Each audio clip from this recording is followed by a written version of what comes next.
হাদিসের অর্থ হযরত নবী করিম সাল্লাল্লাহু আলাইহি ওয়াসাল্লাম ফরমায়েছেন মিসওয়াক মুখের জন্য মিসওয়াক মুখের জন্য পরিচ্ছন্নতা এবং আল্লাহর সন্তুষ্টির মাধ্যম। মেসওয়াক সম্পর্কে অনেক খবর আছে।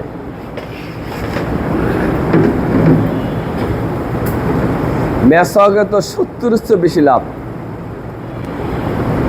মেসওয়াক সম্পর্কে বই লেখা হয়েছে। সবচেয়ে ছোট লাভ হইল মেসওয়াকের দ্বারা মুখের দুর্গন্ধ দূর হয়। সবচেয়ে বড় লাভ হইল যিনি নিয়মিত মেসওয়াক করবেন, মেসওয়াকে অভ্যস্ত হবেন, ওরা মৃত্যুর সময় মুখে কালেমা জারি হয়ে যাবে। তাই না? মেসওয়াক করো।